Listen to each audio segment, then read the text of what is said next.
नमस्कार दोस्तों, आप में से बहुत सारे लोगों को जिनको इंतजार था, खासकर झारखंड वालों को जिनको इंतजार था, झारखंड के रेजिडेंट्स को इंतजार था कि जो ये झारखंड में 26,000 पद निकले हैं पीआरटी और टीजीटी के, इसके लिए सीटेट कब वैलिड होगा। तो दोस्तों आज फाइनली आप लोगों के सामने the high court of Jharkhand का दोस्तों लेटर मेरे हाथ लग चुका है और मैं आप लोगों को बताऊंगा कि इसमें किस तरीके से जो पद हैं वो बेसिकली सीटेट उत्तीर्ण अभ्यर्थी जो थे झारखंड के दोस्तों, उनका जो संघ था और उनके जो सेक्रेटरी थे सोनू सुमन हुए, उनके साथ सरोज कश्यप हुए, और पूरा का पूरा जो लेटर है जिसमें बताया गया है कि पूरी की पूरी कहानी किस तरीके से घटित हुई, आज वो लेटर आपके सामने और मैं आप लोगों को बताऊंगा विद प्रूफ कि ये वैकेंसीज किस तरीके से आपके लिए काम करेंगे दोस्तों। ठीक है, ये वैकेंसीज किस तरीके से आपके लिए काम करेंगे वो आज मैं आप लोगों को यहां पर बताऊंगा। चलिए देखते हैं।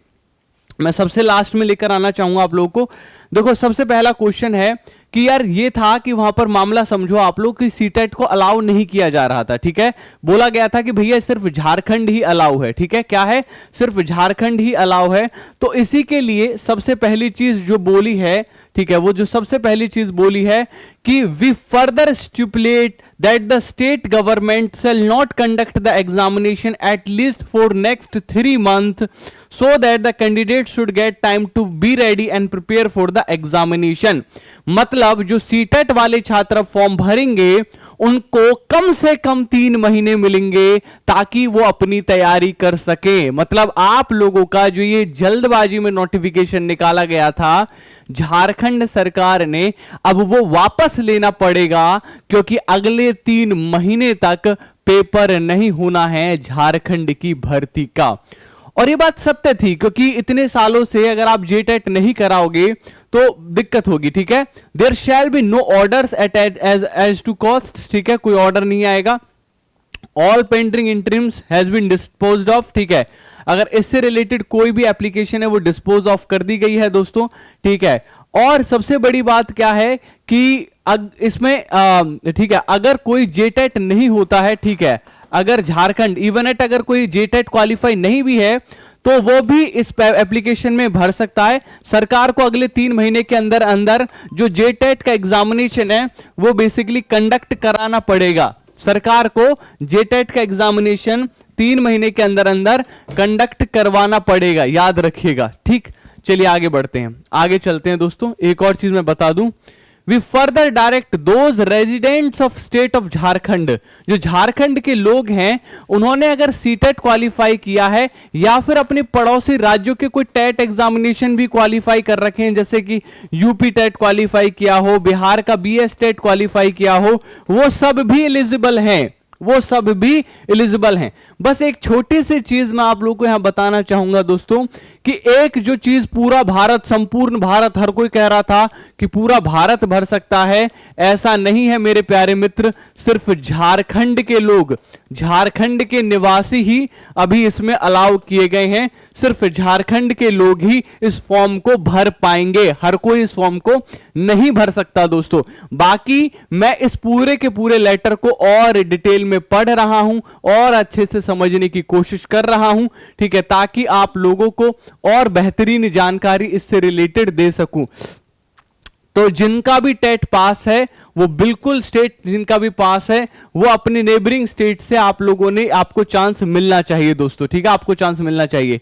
अगर आप लोग कोर्स लेना चाहते हैं, जो भी सीटेट पास छात्र हैं बेटा, तो एक काम कर सकते हैं आप लोग, इस नंबर पर 91,137,82,617 इस पर मैसेज कर सकते हैं हाय झारखंड करके। ठीक है, ताकि हम समझ जाएं कि आपको झारखंड का बैच चाहिए बेटा। ठीक है, समझ जाएं हम लोग। ठीक है, और बैच अवेलेबल है, 3 महीने बाकी, 3 महीने अच्छे से तैयारी करो। सो 3 महीने बाद आप लोगों का पेपर जो है वो होगा, याद रखिएगा बेटा।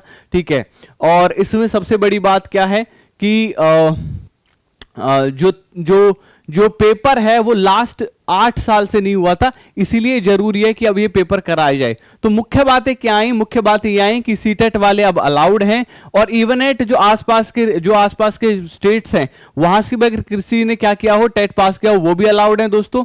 ठीक है, अगर किसी के स्टेट एग्जामिनेशन की सर्टिफिकेट है नेबरिंग स्टेट्स की, वो भी चांस देना चाहिए ताकि वो अपीयर हो सके एग्जामिनेशन में with certain stipulation with lay down. ठीक है, याद रखिएगा, उनको क्या है कि अगले 3 महीने में फिर ये पेपर पास करना पड़ेगा। ठीक है, याद रखिएगा। ठीक, मतलब जो भी मान के चलो कोई यूपी टेट वाला है वो भी फॉर्म भर सकता है, बीएस टेट वाला वो भी फॉर्म भर सकता है, झारखंड का होना चाहिए पर वो। ठीक है, याद रखिएगा।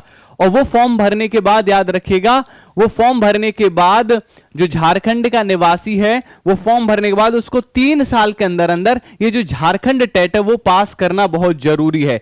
और अगर ये नहीं कराया जाता, ठीक है, तो जिन्होंने भी पार्टिसिपेट किया है वो क्लियर माने जाएंगे कि भैया अब जो एग्जामिनेशन नहीं हो रहा है, ठीक है, तो ये इनको रिमूव नहीं किया जाएगा। ठीक है, याद रखिएगा।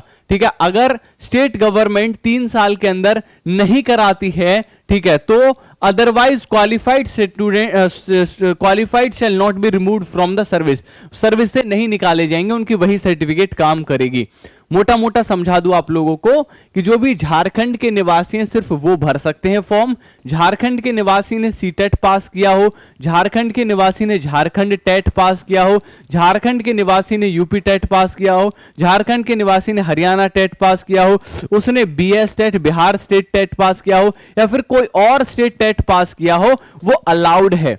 लेकिन अगर झारखंड का सीटेट और झारखंड टेट पास है तब तो उसे कोई फर्दर एग्जाम देने की जरूरत नहीं है। लेकिन अगर वो UP TET, Haryana TET, BS TET और बाकी के किसी स्टेट से पास है तो उसे अगले 3 साल में एक पेपर देना पड़ेगा, झारखंड टेट पास करना पड़ेगा। पर एक और चीज मैं आपको बता दूं, अगर झारखंड टेट नहीं होता 3 साल से तो आपको सर्विस से नहीं निकाला जाएगा। यह मोटा मोटा आपका है। और 3 महीने बाद अब आपका पेपर होगा, यानी कि आपकी जो तारीख है जो पेपर की जनवरी में है वो अब 3 महीने बाद पेपर की तारीख होंगी। तो तैयारी कीजिए बहुत जोरों शोरों से। बहुत बहुत धन्यवाद आज के सेशन में। Thank you so much. Bye bye, take care guys.